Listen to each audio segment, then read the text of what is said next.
Good morning, students. Today our topic is small intestine and large intestine. As we have discussed stomach earlier, so we have removed the stomach already as we lift the liver upwards. So here was the stomach which has been removed already. So what is the extent of small intestine? First of all, the small intestine extends from the pylorus of stomach, which has been already removed here. So here was the pylorus of stomach. So it extends from the pylorus of stomach and up to the ileocecal junction. This point here is ileocecal junction. This is junction between ileum and cecum of large gut. Now coming to the small intestine, we have divided the small intestine into two main parts. First is the fixed part, the small fixed part. As you can see here, this part here, this C-shaped part of small intestine here, which is enclosing the, or which is covering this head of pancreas here. This part of small intestine is called duodenum. This is called duodenum. The duodenum extends from the pylorus of stomach up to the duodenojejunal flexure. This point here is duodenojejunal flexure. From here there extends jejunum. From here the duodenum will continue as a jejunum. So it extends from the pylorus to the duodenojejunal flexure. So this duodenum is the fixed part of small intestine, and the second part of small intestine is the mobile part, which extends from the duodenojejunal flexure to the ileocecal junction. So we have two main parts. Fixed part, short part is called duodenum, and the large long convoluted tube, this part, whole part, is mobile part of small intestine. This extends from the duodenojejunal flexures to the ileocecal junction. So this mobile part is further divided into two parts. Upper 2/5 of this mobile part of small intestine is called jejunum, and the lower 3/5 part of this mobile part of small intestine is called ileum. We have jejunum and ileum. This is the mobile part of small intestine. Now coming to the first part, or the fixed part of small intestine. This is the most widest, shortest and fixed part of small intestine. This is duodenum. Duodenum is C-shaped. It covers the head of pancreas. Now it is further divided into four parts. It has four parts. First part, then it has second or descending part, third part or horizontal part, and the small fourth part. So coming to the first part extends from the pylorus of stomach. It runs backwards, upwards, and up to the superior duodenal flexure. This point here is superior duodenal flexure. So it is about 5 cm in length. It extends from the pylorus up to the superior duodenal flexure. Now what are the relations of this small first part? Now the anterior relations are, anteriorly it is related to the liver. As you can see, it is related to the caudate lobe of liver. This lobe of liver is called caudate lobe, and also it is related to the gallbladder. So it is related to the caudate lobe of liver and to the gallbladder. So these are the anterior relation of this first part of duodenum, and we have the posterior relations. Posteriorly it is related to the three structures. What are they? First is this is gastroduodenal artery. This is gastroduodenal artery. We have bile duct and portal vein. So posteriorly it is related to the gastroduodenal artery, bile duct and the portal vein. Superiorly it is related to the foramen as we have discussed this foramen earlier. This is the foramen of Winslow or epiploic foramen, and inferiorly it is related to the head of pancreas. It is related to the head and neck of pancreas. So these are the relations of first part of duodenum. This small part, it extends from the pylorus up to the superior duodenal flexure. This bend here is called superior duodenal flexure. Coming to the second part, as you can see, this part is called second part or the descending part of duodenum.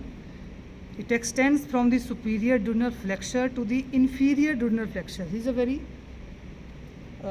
faint bend here. This is the inferior duodenal flexure here. Now at the inferior duodenal flexure, this descending part joins the horizontal part or the third part of duodenum. It joins the horizontal or third part of duodenum. So this part extends between superior duodenal flexure and the inferior duodenal flexure is the descending part or the second part of duodenum. This is very, very important. Now what are the relations of this descending part? The anterior relation is very, very important. See, there was transverse colon here. It is running anteriorly to this second part. The first relation is transverse colon. We have, along with transverse colon, we have transverse mesocolon, and also we have the right lobe of liver. So anterior relations of descending part of duodenum: transverse colon, transverse mesocolon, right lobe of liver. Now coming to the posterior relations, as we lift this duodenum or second part of duodenum upwards, you can see the posterior relations of second part of duodenum. It is related to the anterior surface of kidney, anterior surface of right kidney, nearest medial border. Second part of duodenum is related to the anterior surface of kidney near its medial border, also with the renal vessels and the right margin of inferior vena cava. This vessel here is inferior vena cava, and it is related to the right margin of inferior vena cava. So these are the posterior relations of second part of duodenum. Medially it is related to the head of pancreas as it is covering it, and laterally it is related to the hepatic flexure or the right colic flexure. As you can see here, this bend here, this bend of colon here is called right colic flexure or hepatic flexure. So on the right side or the laterally, the second part is related to the hepatic flexure. So these were the relations of descending or second part of duodenum. Now coming to the third part, which extends from the inferior duodenal flexure up to the fourth part, as it joins here at fourth part, just anterior to the abdominal aorta, or you can say it extends from the inferior duodenal flexures up to the fourth part, just anterior to the abdominal aorta. So this runs almost horizontal direction or horizontally, it lies horizontally. And now what are the relations? Anteriorly it is crossed by, as you can see here, you can see few vessels here. Anteriorly this third part of duodenum is crossed by very, very important vessels. These are called superior mesenteric vessels. As you can see, the branches and tributaries of these vessels running into the mesentery of jejunum and ileum. So these are the superior mesenteric vessels. So these are the anterior relations of third part. And what are the posterior relations? So from right to left, the posterior relations of third parts. First of all, we have right ureter, we have right gonadal vessels. So as this is male body, these are testicular vessels. Then we have abdominal aorta at the level of its inferior mesenteric branch. Inferior mesenteric branch. So these are the posterior relations of third part or the horizontal part of duodenum. Now coming to the smallest part of duodenum, which is the fourth part of duodenum. As you can appreciate it here, this small part of duodenum here is called the fourth part of duodenum. It extends from the left end of third part up to the duodenojejunal flexure. This flexure here is called duodenojejunal flexure. It runs upwards and towards left side, upwards and towards left side. So this was fourth part.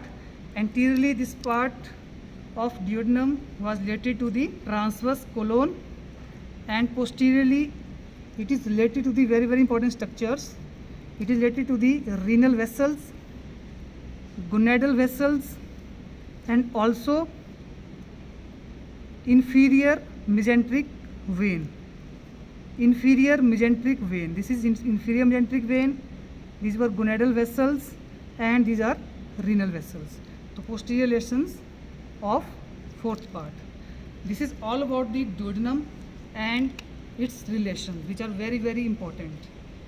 First part, second and descending part, third or horizontal part, and the fourth part. This is all about the fixed part of small intestine. Now we will study now the mobile part of small intestine, which has upper 2/5 part is called jejunum, lower 3/5 part is called ileum. So this part, this mobile part of small intestine, is suspended by a fold of peritoneum called mesentery. As we already discussed, this mesentery is attached to the posterior abdominal wall. So as you can see, superior mesenteric vessels, they enters into the mesentery of this jejunum and ileum and supplies all the loops of jejunum and ileum. So these are the tributaries and branches of superior mesenteric vessels, as you can see here. So difference between jejunum and ileum and their mesenteries we will discuss later. Now coming to the large gut.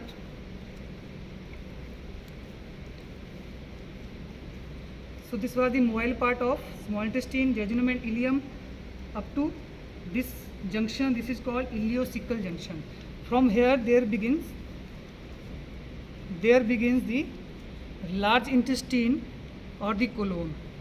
Now the first part of large intestine is about 1.5 meter long, and it has first part, it is called cecum. Cecum is a blind sac, and it is about 5 centimeter long and 7 centimeter wide. It is about 5 centimeter long and 7 centimeter wide. And posterior medial aspect of cecum, there is a worm-like diverticulum, a worm-shaped diverticulum. It is called appendix, vermiform appendix. This is called vermiform appendix. So this cecum lies in the right iliac fossa. It lies on the iliacus. It lies on the iliacus and psoas muscles. It lies on the iliacus and psoas muscles. This is the first part of colon, cecum. Now coming to the further, this is the ascending colon. This part from the upper end of cecum up to the right colic flexure. This bend here, this bend of colon here is called right colic flexure or hepatic flexure. From the upper end of cecum to this flexure, this part of colon is called ascending colon. Ascending colon ascends on the iliacus muscle. Iliacus muscle, you can feel iliac crest here. This part is called iliac crest. This is iliac crest here. This is iliacus muscle, iliac crest, and the quadratus lumborum muscle. This muscle is quadratus lumborum here. Iliacus, iliac crest, and quadratus lumborum. So ascending colon ascends on the iliacus, quadratus lumborum, iliac crest, and it ends here at the right colic flexure. Right colic flexures lies on the lower part of anterior surface of kidney. This is the lower part of anterior surface of kidney. It lies on the lower part of anterior surface of kidney, just behind the liver. Behind the liver. This was the right colic flexure. Coming to the transverse colon. Transverse colon extends from the right colic flexure to the left colic flexure. This bend here is called left colic flexure.